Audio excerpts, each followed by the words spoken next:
The alarm on the dock sounded at 4:53 in the morning, before the sun had any intention of rising over Casco Bay. Maren Harrow stood at the edge of the loading platform in a gray wool coat, her breath visible in the November air, her boots already wet from the dock planks. Around her, the port of Harrow Atlantic Freight moved the way it always moved in the early hours, slowly, heavily, like something enormous waking from a dream it did not want to leave. She had arrived before the crew. She always did on this day. November 14th was the date her mother had chosen for the memorial bell ceremony 31 years ago, after a winter storm took 2 dock workers during an unscheduled crossing. Clara Harrow had stood in this same spot in a coat, not unlike the one Maren now wore, and rung a brass bell once for each man.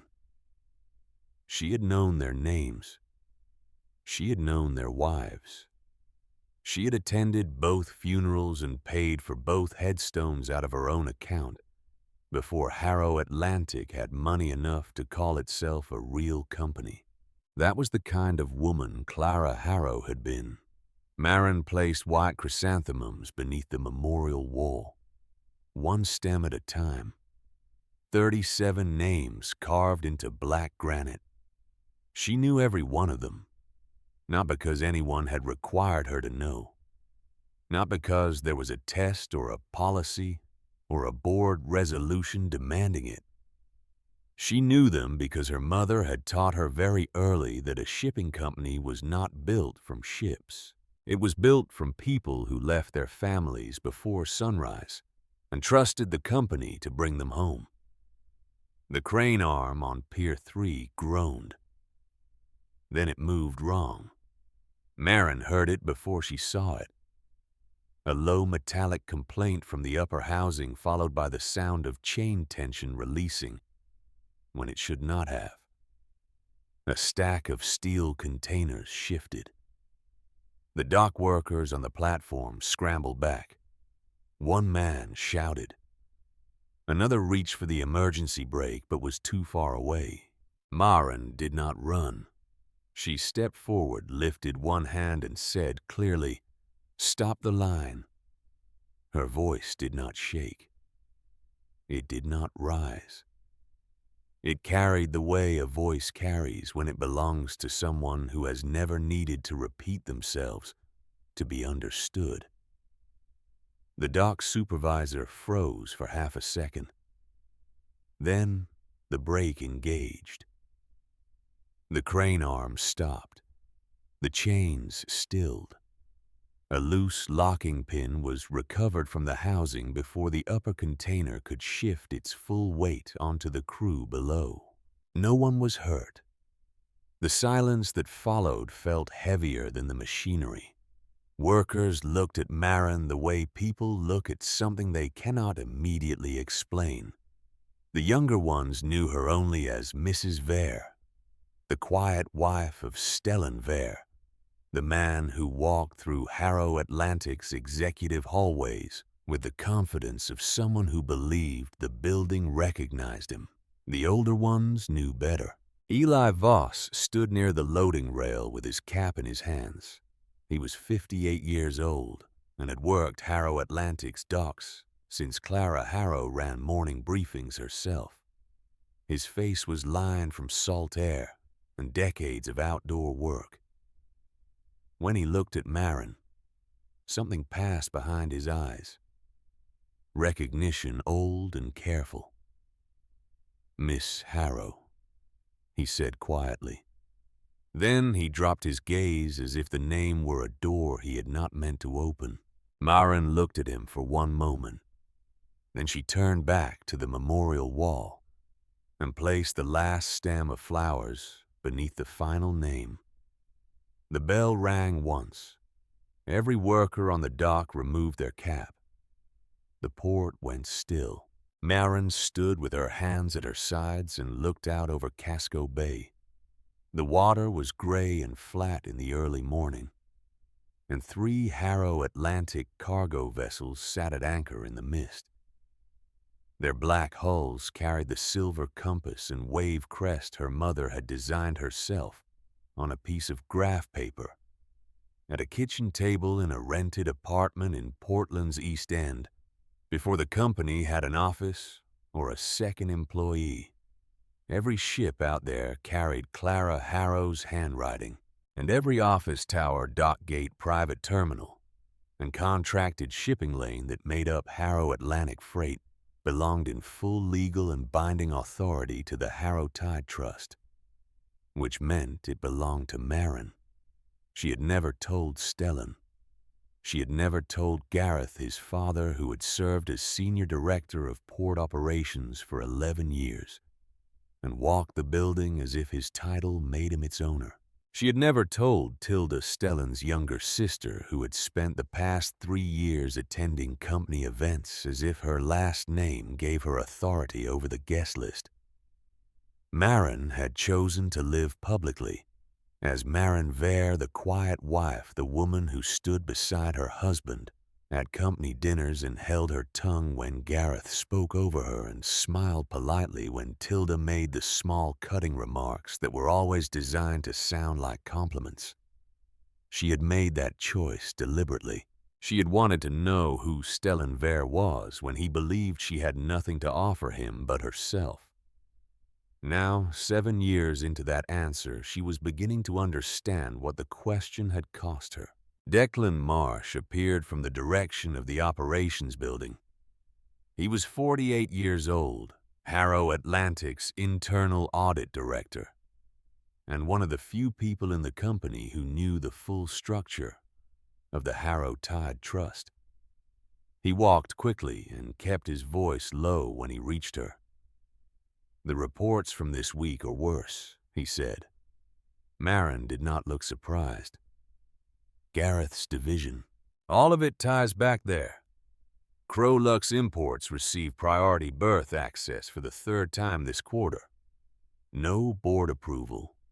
No standard application. The requests came through Gareth's operations authorization code and were labeled as routine client accommodation. Marin turned from the water. How deep does the financial alteration go? Fenn Barlow's edits go back 6 months. Reduced freight rates, waived deposit requirements, private berth scheduling that bypassed the standard 48-hour notice window. The numbers were cleaned each time within 24 hours of the access being granted. And Stellan's connection to it. Declan paused. Introduction emails. 3 confirmed. He positioned himself as the relationship contact between Gareth's division and Crowlux. The emails reference his advisory role as operational. Marin was quiet for a moment. The second memorial bell rang. The sound moved over the water and disappeared. "Keep building the file," she said. "I want everything confirmed before I move." Declan nodded and left her at the wall. Marin looked back at the ships. She thought about her mother. Clara Harrow had been 42 years old when she died. She had built Harrow Atlantic from a single decommissioned vessel purchased on a loan that 3 banks had refused before a 4th agreed. She had hired dock workers before she hired administrators.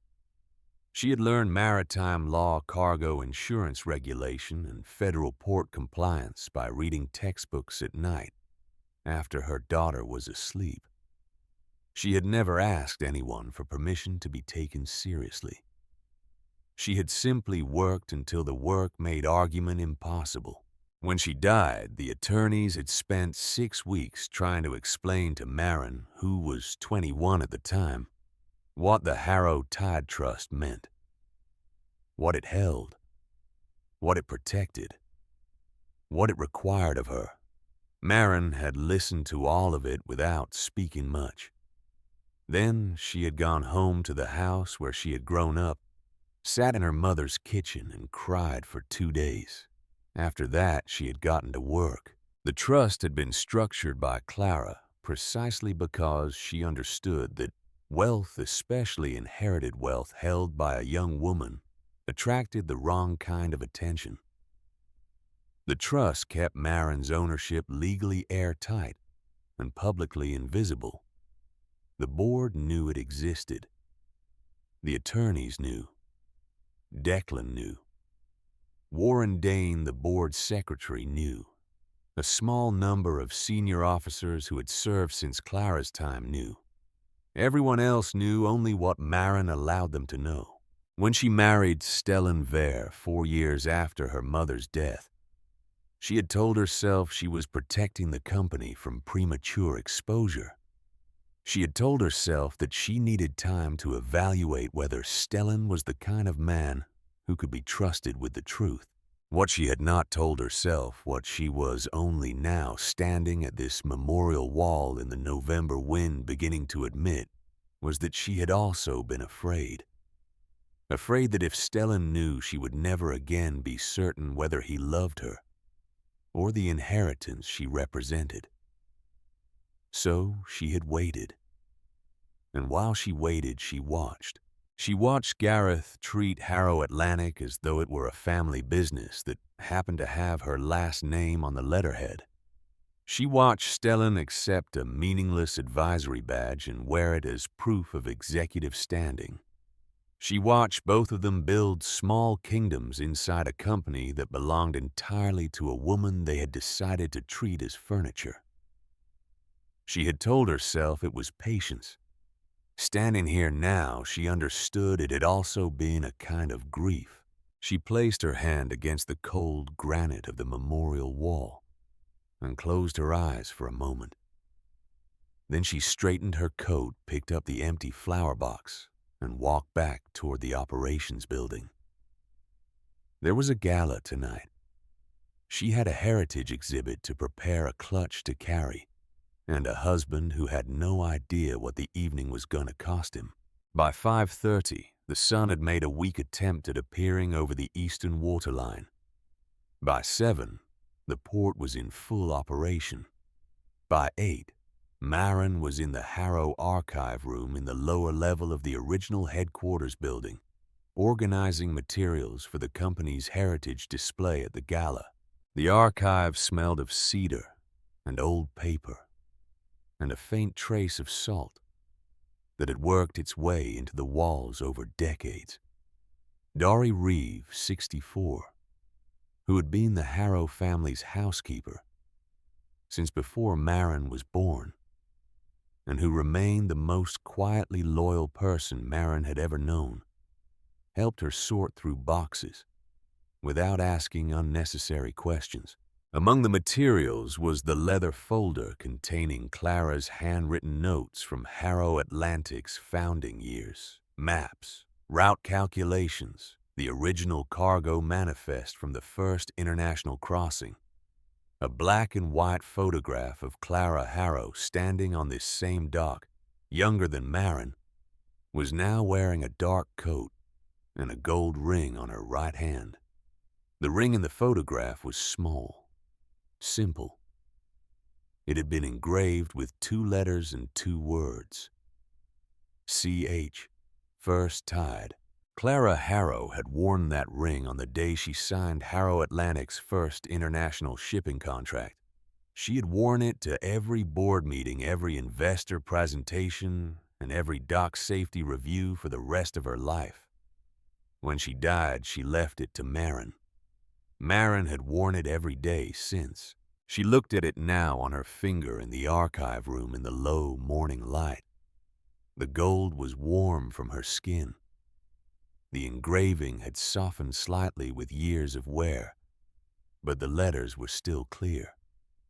She thought about the gala tonight, about Stellan's recent behavior, the late calls, the turned-down phone, the faint, unfamiliar scent that arrived home with him some evenings, and said nothing when she looked at him across the dinner table. She had not accused him. She had not confronted him. She had watched and waited and told herself she needed more information before she decided what to do with it. But she already knew. The body understands betrayal before the mind is willing to name it. Marin had known for months. She had simply chosen not to act on knowledge that was not yet fully in her hands. Tonight, she suspected the information would arrive whether she was ready for it or not. The gala began at 7 in the evening in the Portland Harbor Hotel's Grand Ballroom. Harrow Atlantic held this event every November in connection with the Memorial Bell Ceremony as a way of presenting the company's year to investors, partners, and the wider maritime business community. It was black tie.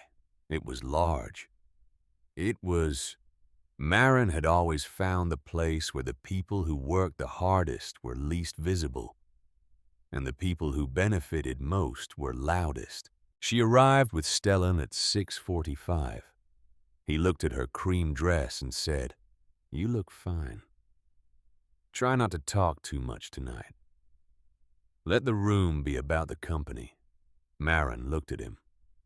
"I thought it was about the memorial." He adjusted his cufflink. "It's about both. Image matters." She said nothing. She had learned early in the marriage that Stellan's instructions about her behavior in public were not really about her behavior. They were about his anxiety. He needed to control the room because he had no actual authority in it, and he had spent 7 years mistaking her cooperation for confirmation that his authority was real. She had given him that cooperation freely. It was the most expensive gift she had ever given anyone. Inside the ballroom, the evening had the usual architecture of these events. Silver and navy fabric hung from the ceilings. Small ship models anchored the table centers. Investors stood in clusters near the bar.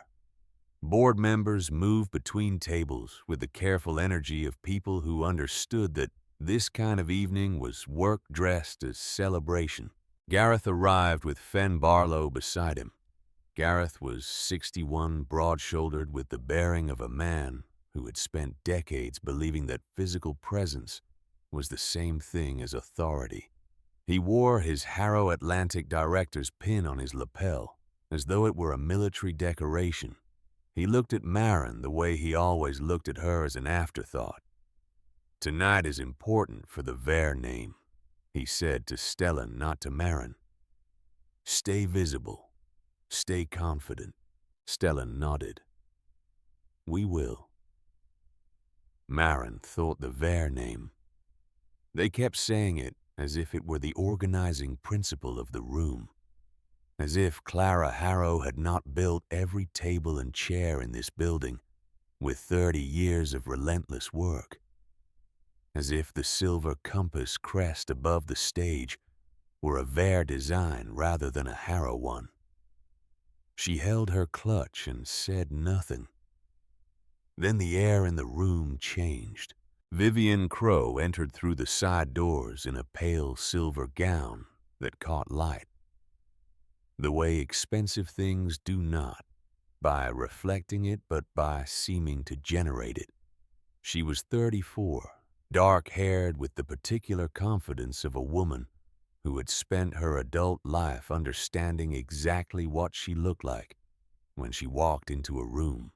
A serpent bracelet curved around her right wrist. Behind her came Colton Crowe, her brother, 36, in a dark suit. He was watching the investor clusters rather than the decorations.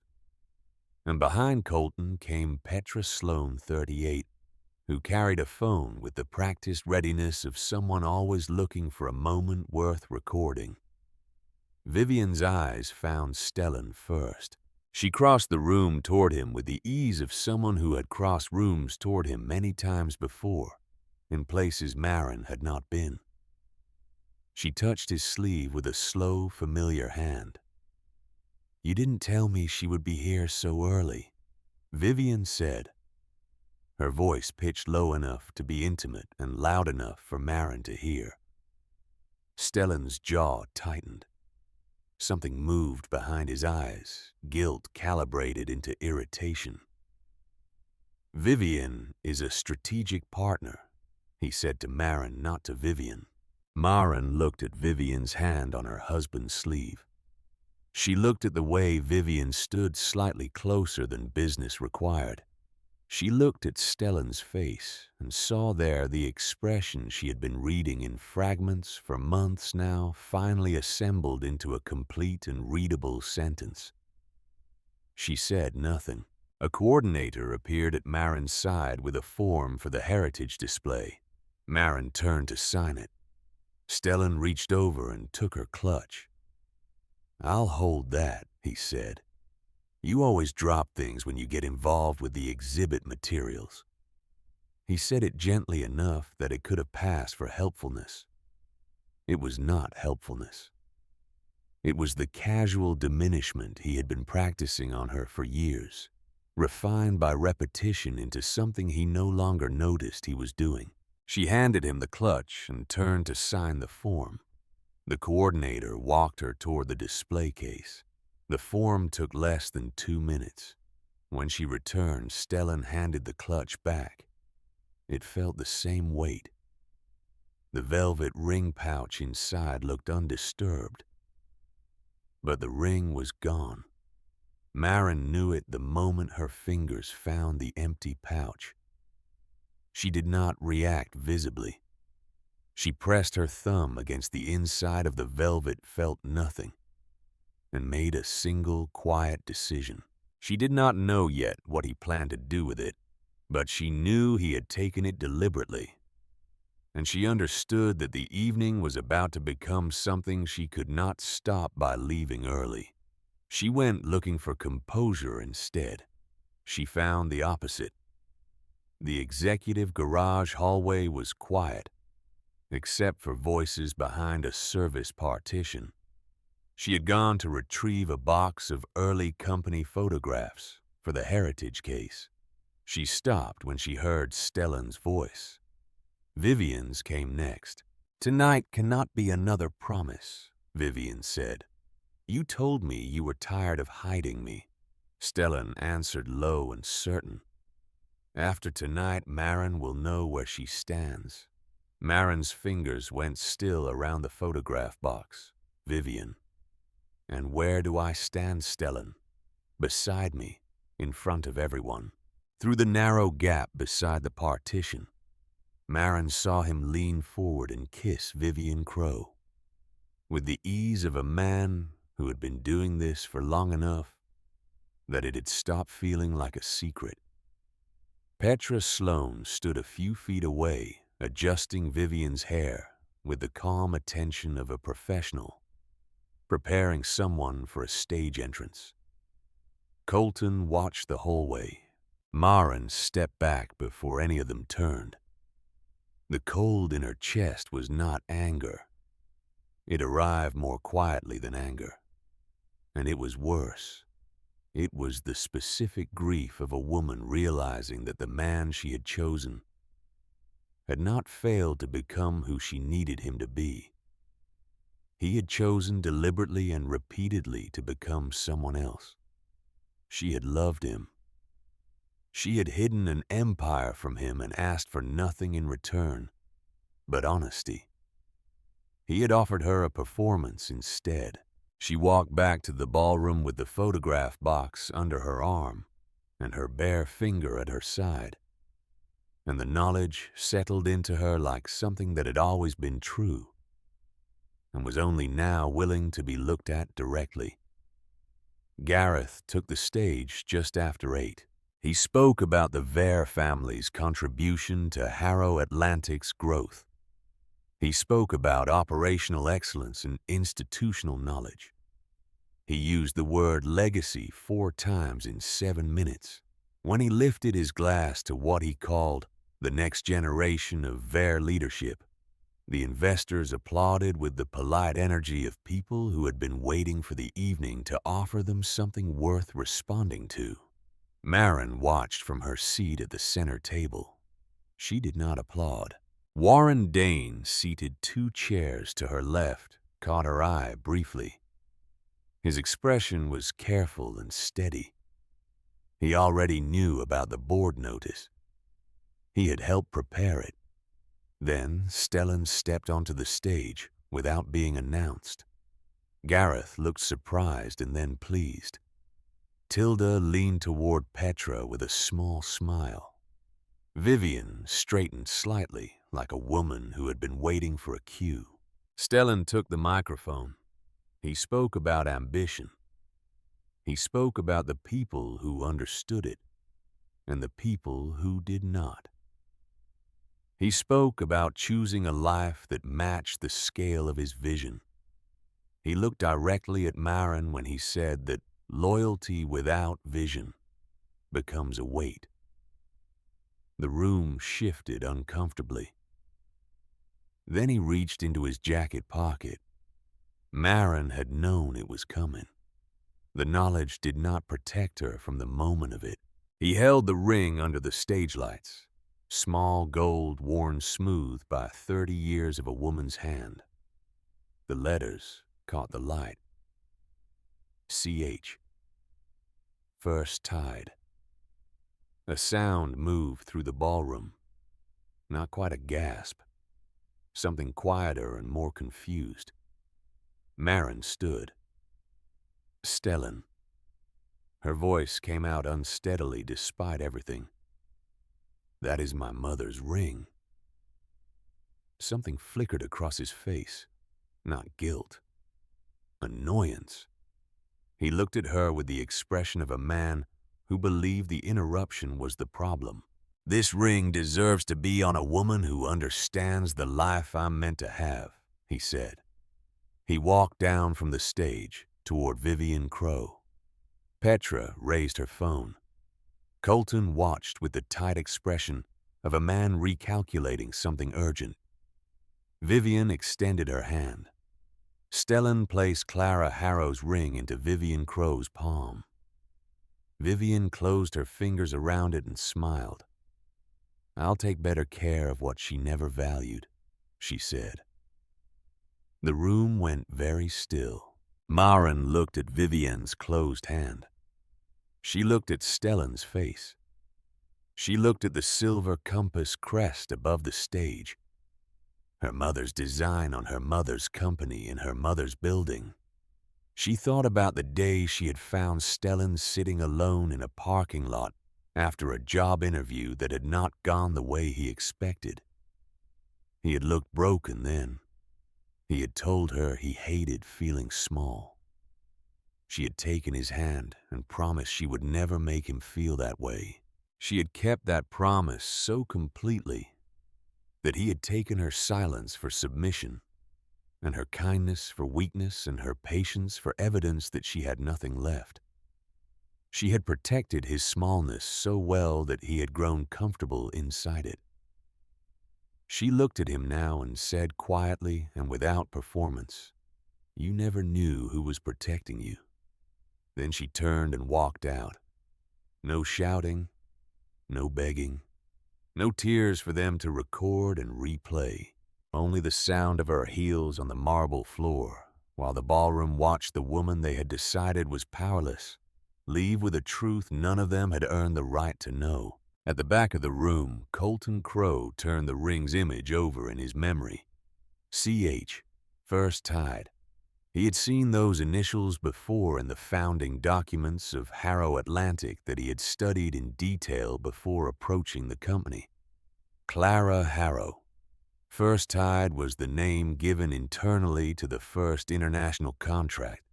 His face for the first time all evening looked like the face of a man who understood he had made a serious mistake. Outside, the November rain began. Maren sat in the back of her car and let herself cry for exactly 1 minute. The sound that came out of her was small and honest and entirely private. Then she lifted her head, found her phone, and called Sylvie Holt.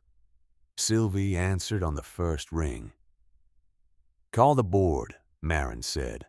7 a.m. There was no surprise in Sylvie's voice, only readiness. The agenda. Maren looked through the rain-streaked window at the lights of the hotel. Ownership activation. Executive misconduct review. emergency audit, contract freeze, evidence preservation, full disciplinary authority. A brief pause, and the divorce. Marin closed her eyes. Prepare it. The car pulled away from the hotel entrance. Marin did not go home. She went to the Harrow archive. Dory Reeve was waiting at the door with a brass key and the steady expression of a woman who had lived long enough to recognize the difference between a crisis and a reckoning. She looked at Marin's face, then at her bare finger. He took Clara's ring, Dory said. Marin nodded. Dory did not ask if she was all right. She unlocked the archive and they went in together. The cedar chest sat where it always sat. Dory opened it with the careful hands of someone handling something that mattered. Inside, the original vessel deed, the early trust documents, the photograph of Clara at the dock, and a sealed envelope, the paper aged to the color of old ivory, with 4 words written across the front in Clara Harrow's precise hand. When they mistake silence. Marin opened it. Her mother's words were not long. Do not use power to punish pain. Use it to stop people who confuse kindness with weakness. The company was never yours to protect them with. It was yours to protect. Marin read the lines twice. Then she sat at the archive table, picked up the pen that Declan had left beside the board authorization document, and signed her full name, Marin Clara Harrow. Outside, the rain kept falling over Portland Harbor. Inside the archive, the past and the present reached across a cedar chest and finally agreed with each other. By 1 in the morning, the Harrow archive had become something between a war room and a vigil. Sylvie Holt sat at the far end of the table with her legal case open and her reading glasses pushed up into her hair. Declan Marsh had arranged 6 months of financial records across the table surface in the precise order of a man who had been quietly building a case he always hoped he would never have to use. Warren Dane sat near the door with the board packet in his hands, and the careful expression of someone who understood that what happened in the next few hours would be talked about at this company for decades. Marin stood at the center of it all. Her cream dress had been exchanged for a plain dark shirt. Her bare hand rested on the edge of the table. Declan began.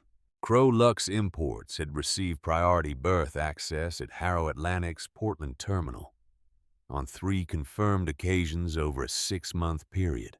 Each access had been processed under Gareth Vare's operational authorization code and labeled as routine client accommodation.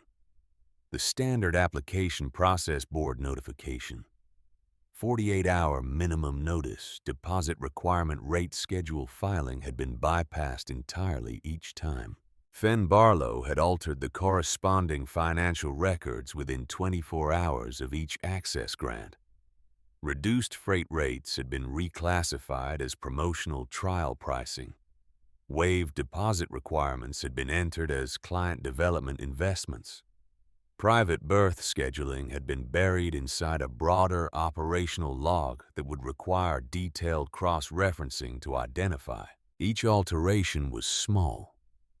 Taken individually, each one could be explained away. Taken together over 6 months, they formed a pattern that had only one explanation.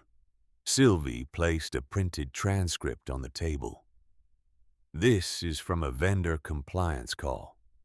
Every outside vendor accessing Harrow Atlantic's scheduling systems hears the same recorded notice before speaking. The call is automatically logged.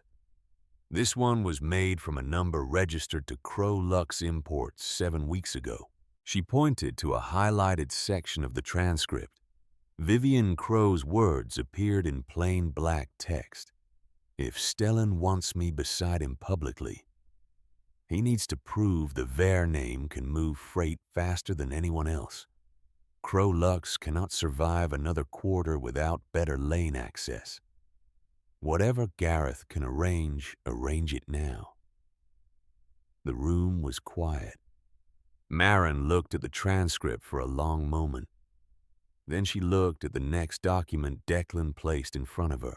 Stellan's introduction emails.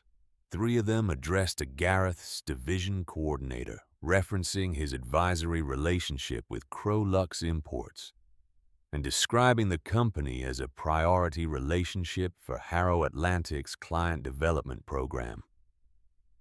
The emails positioned him as the operational contact point. They carried his Harrow Atlantic advisory signature, the advisory badge that Gareth had arranged for him as a courtesy. The badge Stellan had worn as proof that the building belonged to him. Marin set the emails aside. "There's more," Declan said. He opened a file she had not seen before.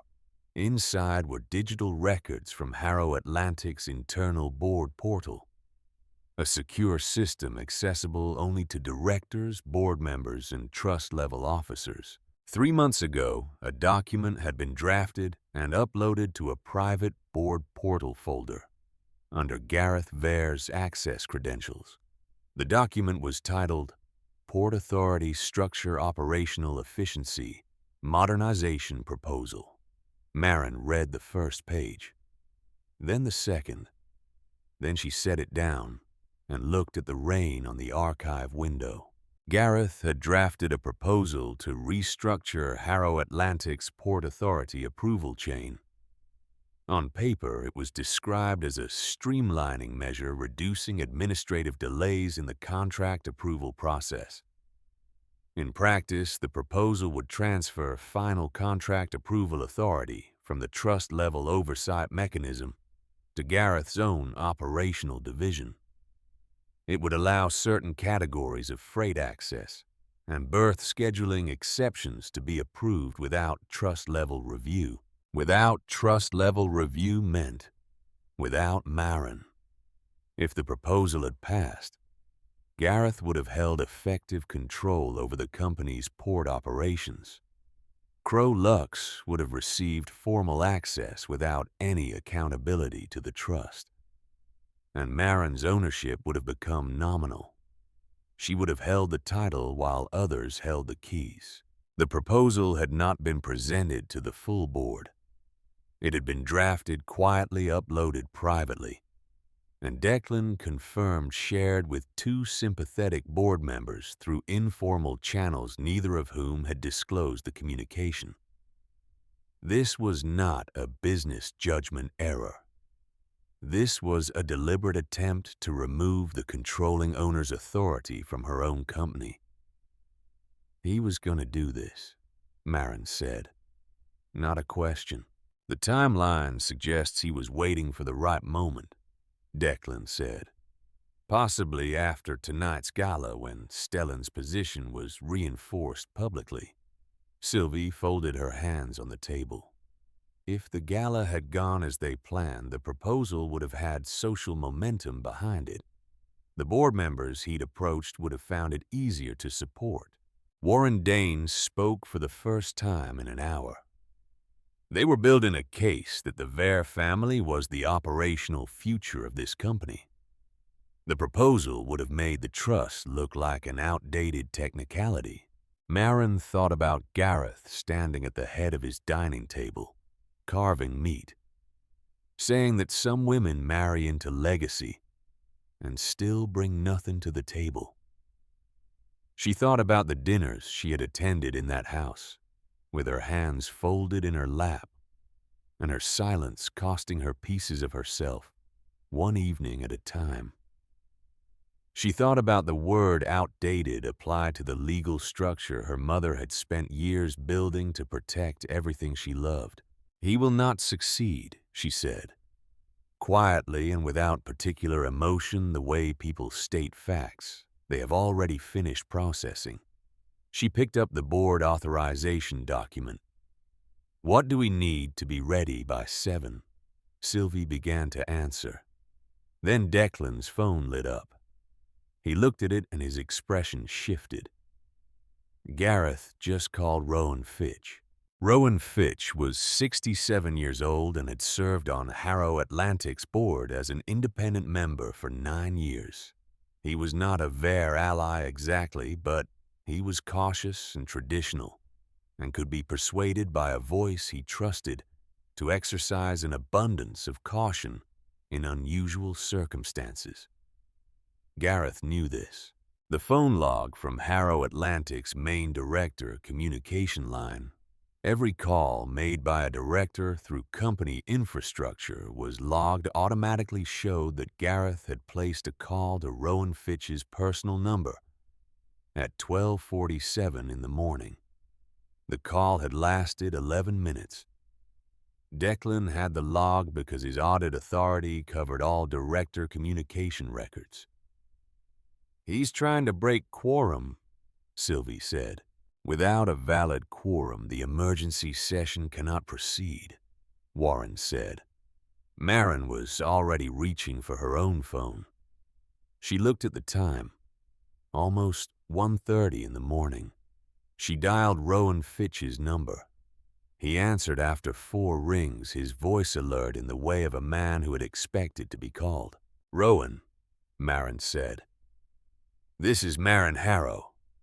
I am the controlling beneficiary of the Harrow Tide Trust and the majority owner of Harrow Atlantic Freight. I'm calling to confirm that the emergency board session scheduled for 7 a.m. is legally valid and that your presence is necessary for a quorum. I'm also aware that you received a call earlier this evening asking you to be unavailable." A long pause. Then Rowan Fitch said, "I'll be there at 7. He disconnected. Marin set her phone down on the table. "Continue," she said to Declan. By 3 in the morning, the full picture was assembled. By 4, Sylvie had prepared the suspension orders, the contract freeze documents, the asset preservation notices, and the divorce filing packet. By 5, Warren had confirmed board quorum. Marin sat alone in the archive for 20 minutes before the others began preparing to leave. She looked at her mother's photograph. Clara Harrow at this same dock, younger and harder, and more certain than anyone had a right to be. The gold ring on her hand catching the morning light the way it always caught light. The ring that was currently around Vivian Crow's neck. Marin thought about the night she had put that ring on for the first time after Clara died. She had been 21 years old and sitting in her mother's kitchen at 2 in the morning, and she had opened the small velvet box and looked at the ring for a long time before she put it on. She had worn it every day for 12 years. She would wear it again, but not the way Stellan expected. At 6:15, Marin went home, changed into a black suit, and pulled her hair back neatly. She found her mother's antique lapel pin in the top drawer of her dresser, the Harrow Atlantic compass and wave crest in silver. The oldest version, the one from Clara's personal collection. She pinned it to her lapel. At 6:50, she arrived at Harrow Atlantic's main headquarters building on Commercial Street in Portland. She waited in the lobby. At 6:58, the building's lobby screens went black. Then, white text appeared across every screen simultaneously. "Emergency board session controlling shareholder present." The lobby froze. A receptionist dropped a stack of visitor badges across the desk. 2 employees near the coffee station stopped moving. A security guard looked at his colleague without speaking. Stellan was already in the lobby. He had arrived expecting to manage the aftermath of the previous evening, to let the room see him moving forward, unaffected, the man who had made a public choice and stood behind it. He had worn the same watch as the night before. He looked at the screen and laughed once. The sound came out thin. "The trust never appears in person," he said. Beside him, Vivian stood in dark glasses. Clara Harrow's ring hung from a thin chain around her neck, resting above her collarbone. She was not wearing it on her finger. She had moved it sometime during the night after Colton told her what the initials meant. But the ring was still visible, still displayed. She had not been willing to let it go entirely.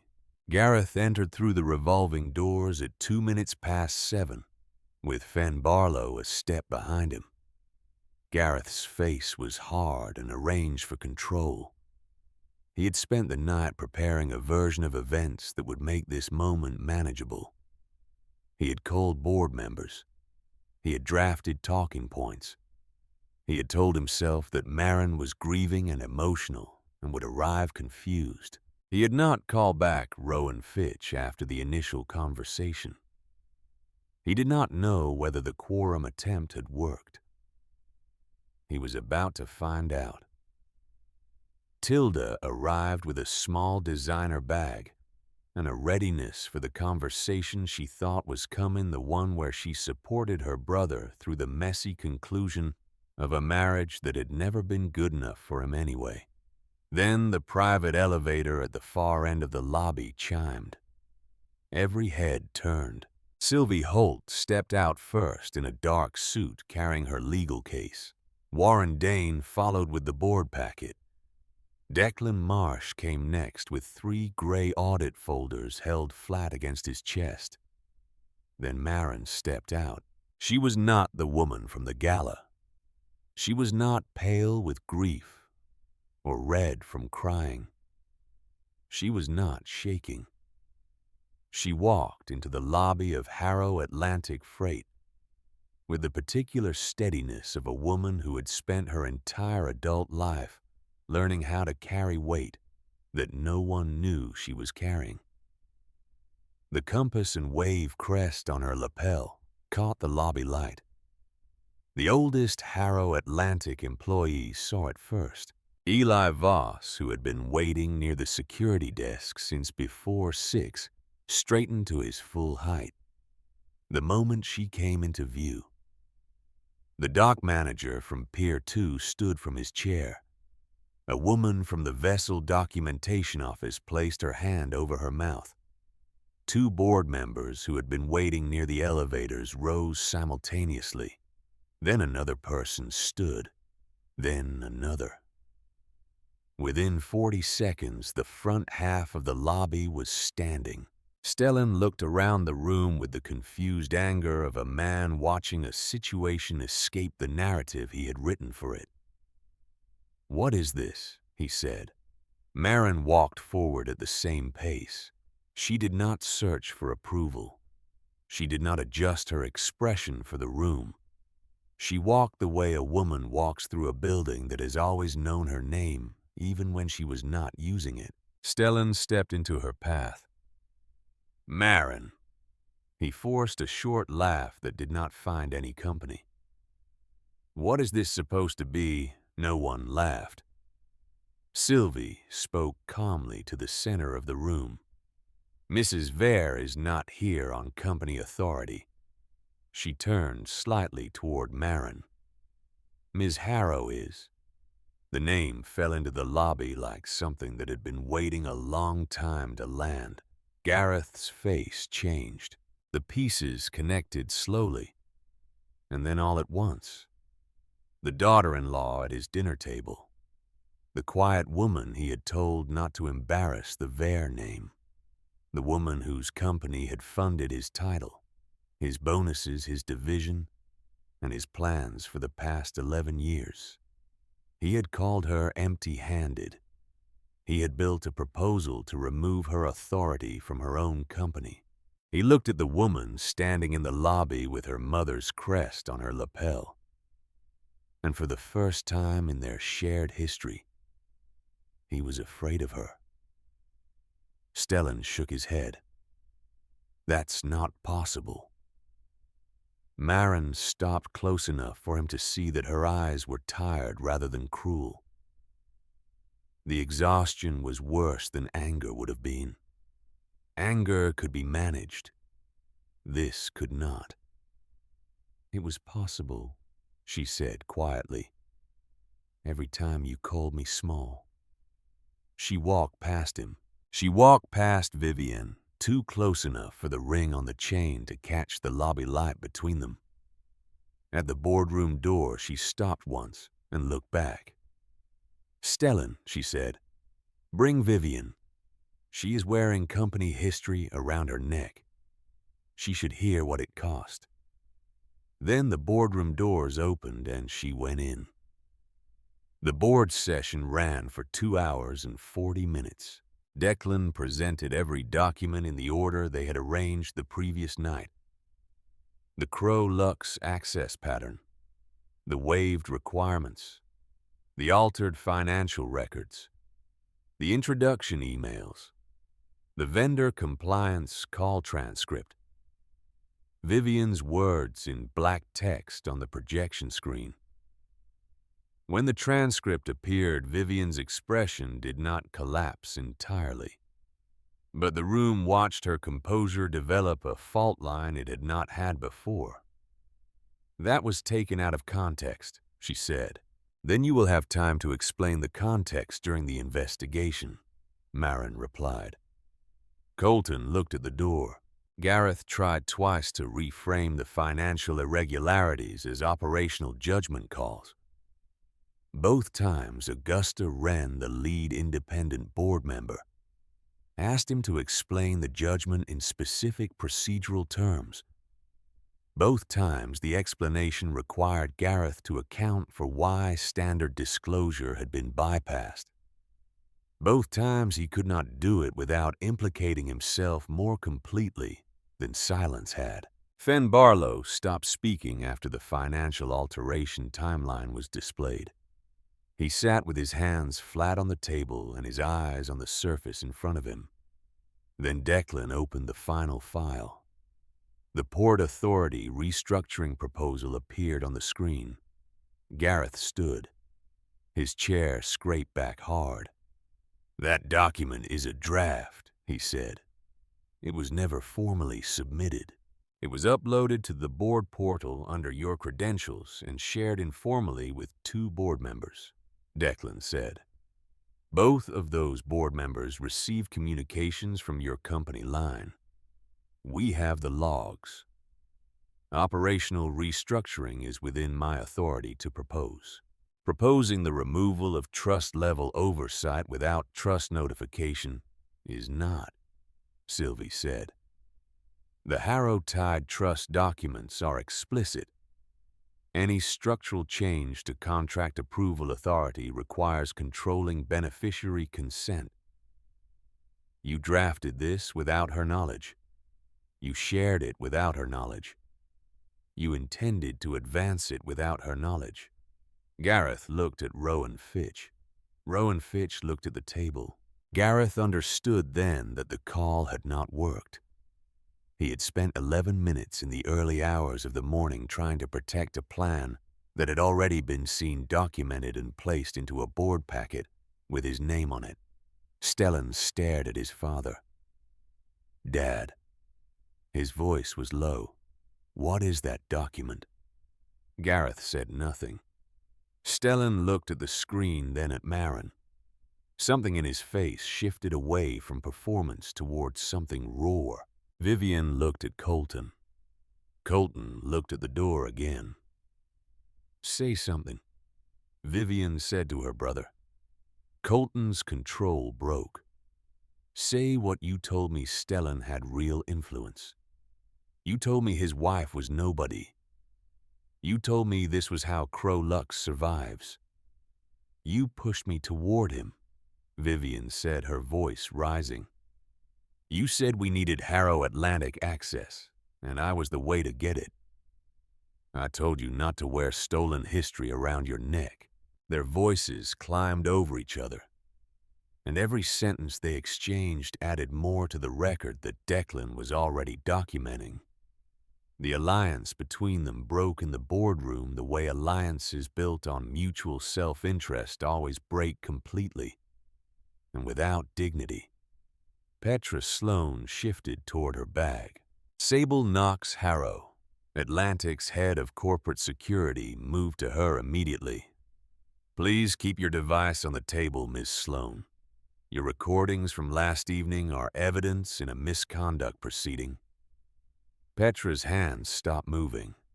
Marin waited until the room settled. Then she picked up the resolution document and read it aloud. Gareth Vare was suspended from all duties as Senior Director of Port Operations, effective immediately pending full investigation into unauthorized contract approval, governance interference, undisclosed conflict of interest, and attempted misappropriation of trust, oversight authority. Gareth sat down. Fen Barlow was terminated effective immediately and removed from all financial systems, pending review of altered internal records.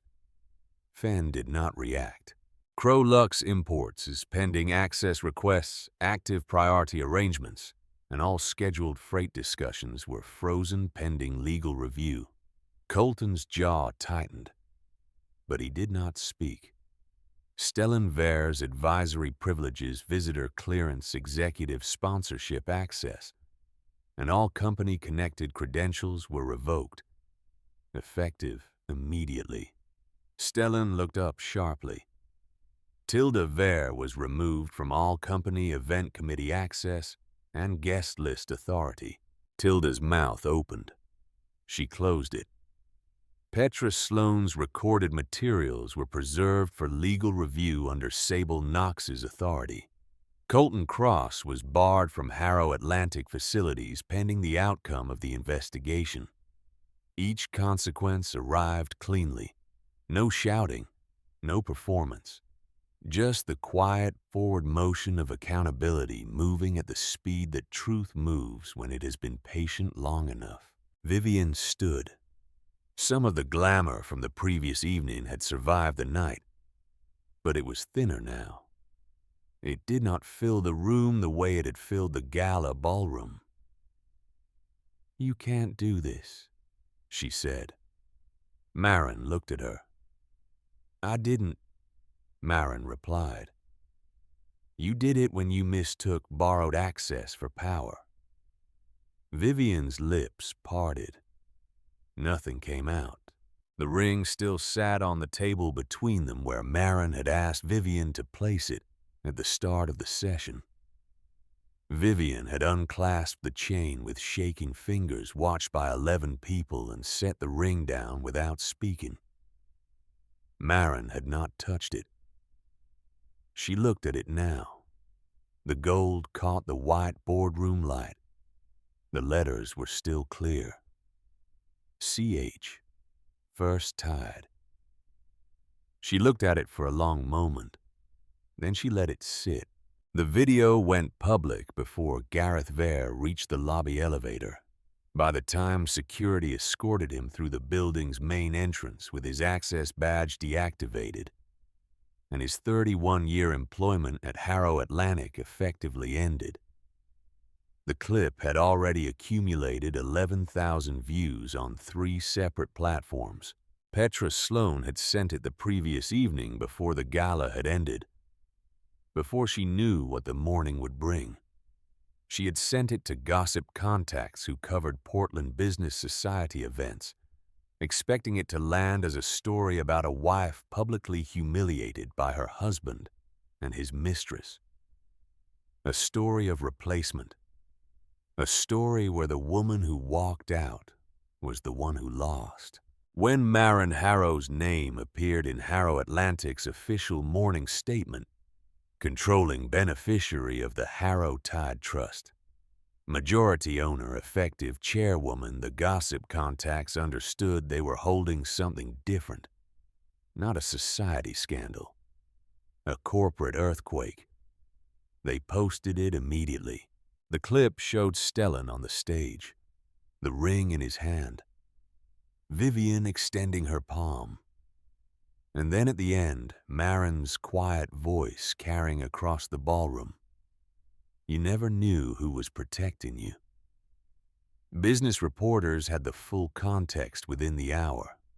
Financial news desks had the Harrow Tide Trust documentation before noon.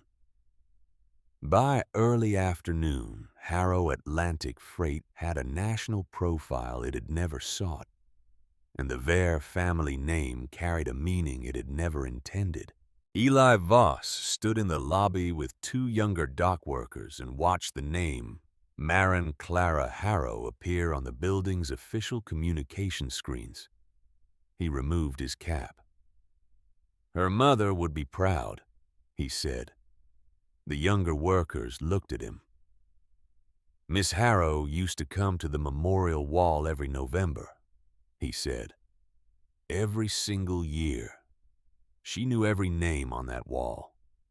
Every one. He looked at the screen a moment longer. That's why the old crew never forgot her.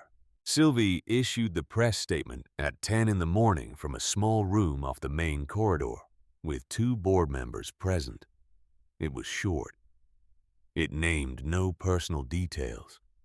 It confirmed the governance actions, the investigation scope, and Marin's authority as chairwoman.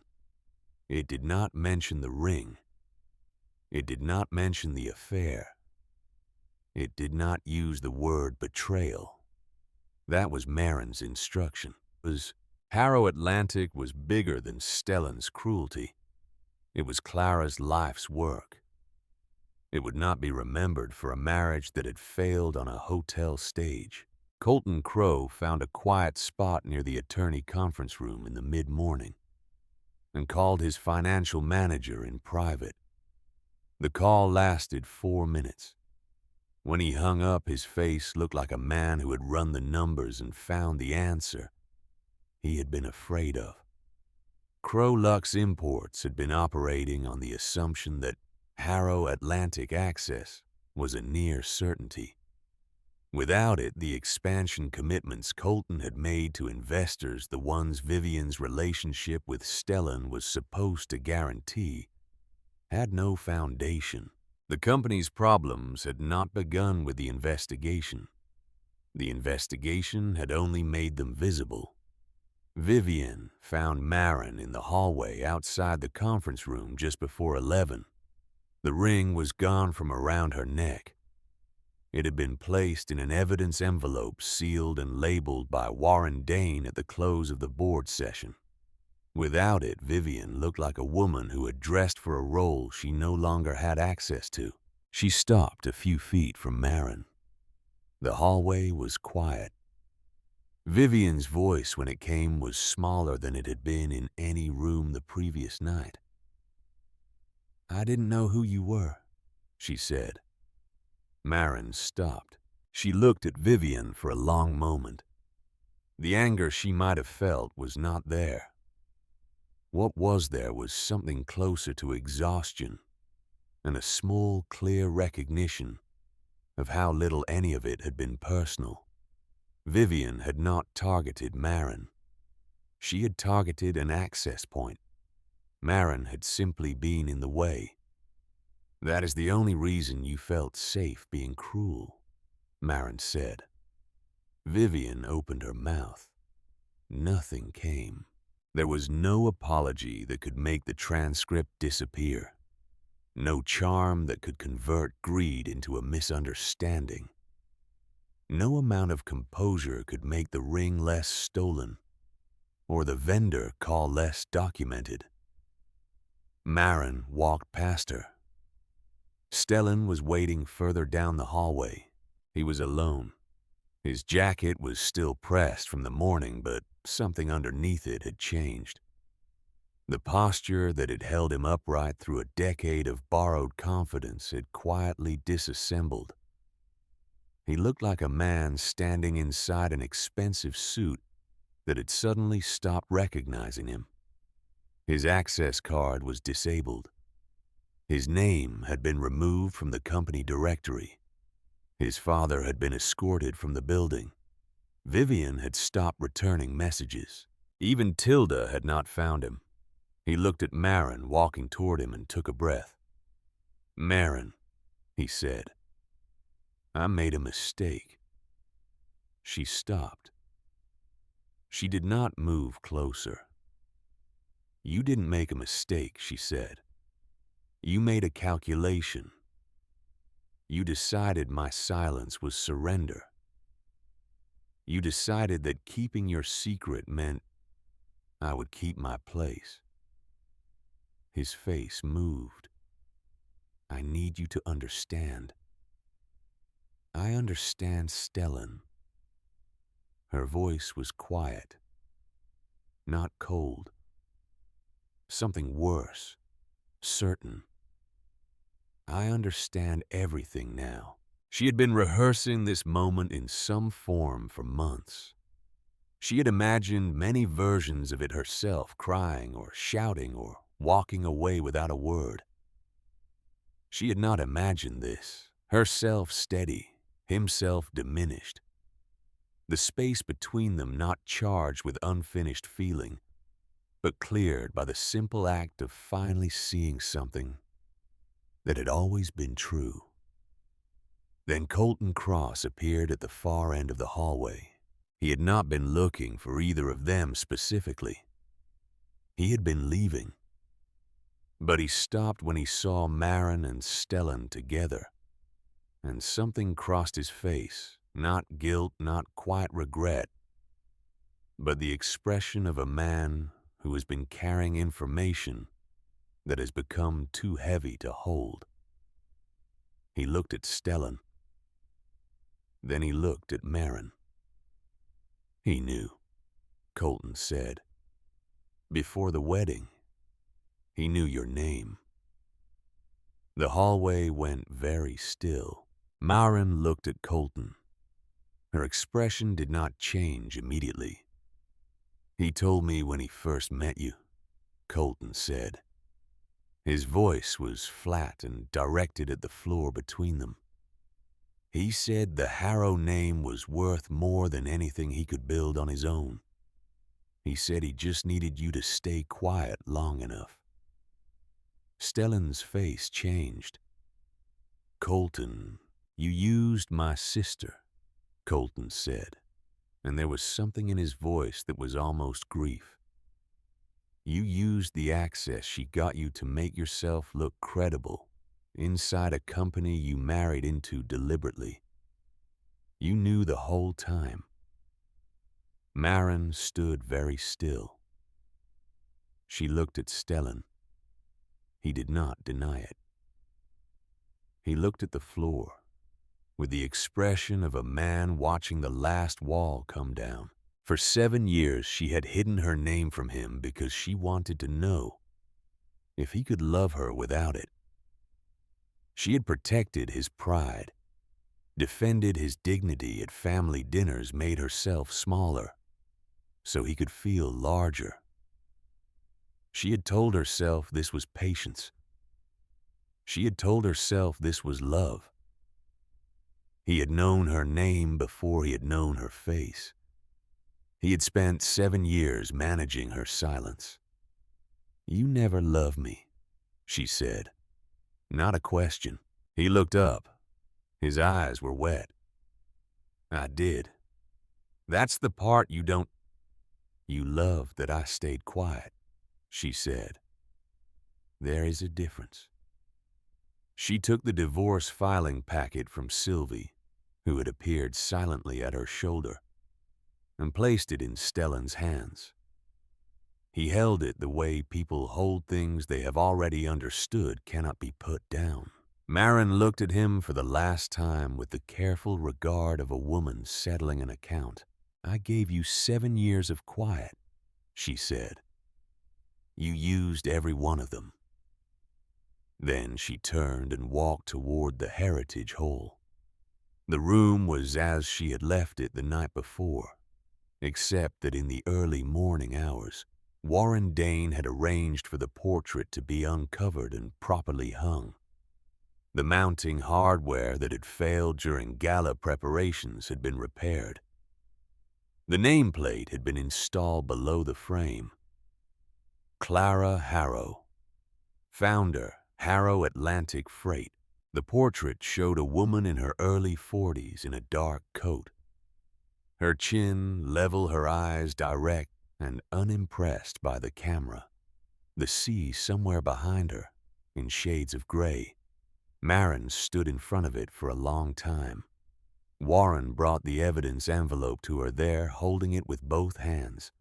Inside, through the clear window of the sealed bag, the gold ring was visible. CH. First tied. Marin took it from him. She held the envelope without opening it. The whole corridor seemed to be waiting. Sable stood near the door. Declan stood at the hallway junction. Sylvie waited with the formal property return document on her clipboard. Marin opened the envelope. She held the ring between her fingers and looked at it in the light from the Heritage Hall's high windows. The gold was warm even after a night in an evidence bag. The letters were still clear. It was the same ring. It had always been the same ring. She thought about her mother wearing it. She thought about the morning it had been placed in her own hands. She thought about every day she had worn it at the memorial wall, at the archive table at family dinners where no one had asked her a single question worth answering. She thought about Stellan placing it into Vivian Crow's palm under the stage lights.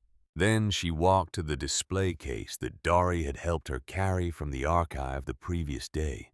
She opened the case. She placed the ring inside on the small velvet rest that had been prepared for it. She closed the case. Then she reached into her jacket pocket and handed Sylvie a small typed card. Sylvie read it, nodded, and passed it to Warren, who carried it to the mounting station beside the case. The plaque read, CH, first tied.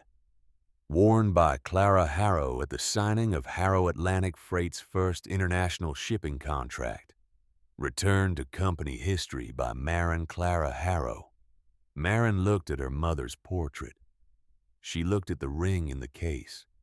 She looked at her bare hand.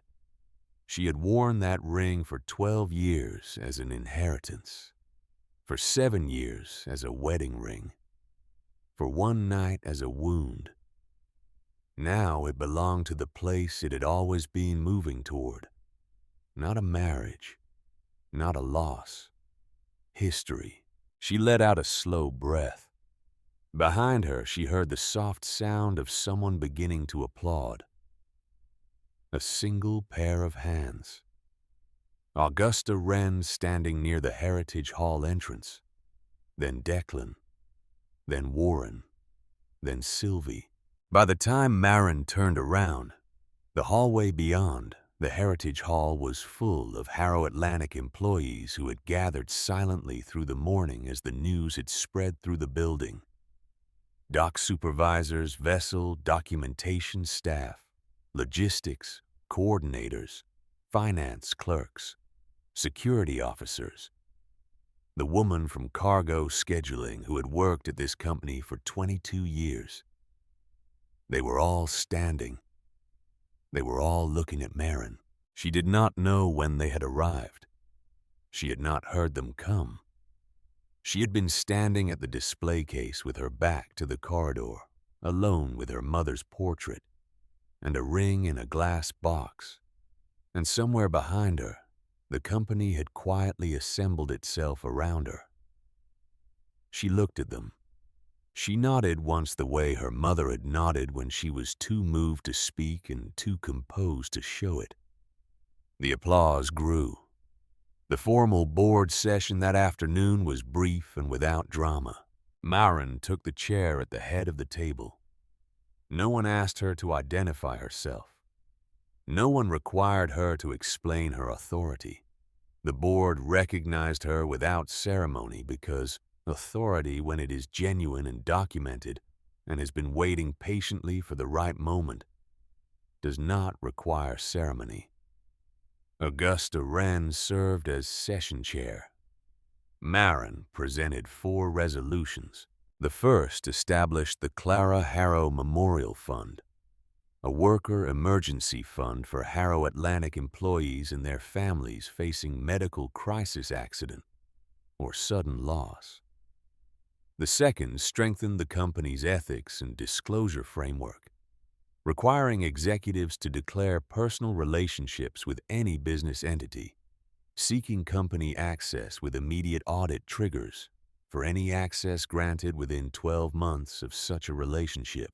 The third mandated transparent competitive review for all third-party freight contracts above a threshold value with trust-level confirmation required for priority access arrangements. The fourth established the Harrow Dock Scholar Program, annual scholarships for the children of Harrow Atlantic port workers, funded from the recovered value of the Crow Lux arrangements, and administered through a community foundation. Every resolution passed unanimously. Warren recorded the votes. The session closed. Marin walked out of the boardroom and through the main corridor and down the stairs, and out through the portside entrance that led directly to the dock. The afternoon was cold and clear. The November light came in low over Casco Bay and struck the water in long, flat angles that made the harbor look like hammered silver. 3 Harrow Atlantic vessels were moving through the channel, their black hulls steady in the chop, the compass and wave crest on each one catching the late light. Marin walked to the memorial wall. She had already placed flowers that morning in the dark before the alarm, and the board session, and the long corridor, and the ring in the glass case. But she stopped here again now because this was the place she always came when she needed to remember what the company actually was. Not the boardroom, not the lobby screens, not the gala ballroom or the Harbor Hotel or the Heritage Hall with its portraits and plaques. This wall. 37 names. 37 people who had come to work at this dock and not come home. 37 families who had lost something irreplaceable inside a company that was now formally and completely and without any remaining ambiguity hers. She stood with her hands at her sides and her face into the wind. Eli Voss appeared beside her. He had his cap in his hands, and he stood the way he always stood at this wall, straight, quiet, present. He did not say Mrs. Vere. Miss Harrow, he said. Marin looked at the names on the wall. Eli, she said. They stood together in silence for a while. The wind off the bay was cold and clean. The ships moved through the channel with the slow authority of heavy things that know exactly where they are going. Then the first horn sounded low and long and reaching across the water from the nearest vessel. Not urgent, not alarmed. Just the signal of a ship setting out into open water with its full weight behind it. The sound rolled over the dock and over the memorial wall, and over Marin and Eli and the cold November afternoon, and kept going out across Casco Bay until the water absorbed it. Marin listened until it was gone. Then she looked out at the harbor, at the ships, at the route markers in the channel that her mother had personally lobbied the Port Authority to relocate 40 years ago, because the original placement put incoming vessels too close to the shallow eastern shelf during winter crossings. Clara Harrow had known this water better than she had known most people. Marin was beginning to feel that she did too. She had spent 7 years learning how to be small in rooms that belonged to her. She had spent one long night learning why that was over. She had spent one morning being seen fully finally without abbreviation by the company her mother had built, and the people who kept it running. She was 33 years old, and she was just beginning. The second horn sounded farther out from a vessel already past the channel markers and moving toward open Atlantic water with a full cargo and a crew who trusted the company to bring them home. Maren Harrow stood on the dock with the wind in her coat and her mother's name on the wall behind her, and the Harrow Tide Trust in full legal operation around her, like something that had always been exactly this shape. She was not hiding anymore.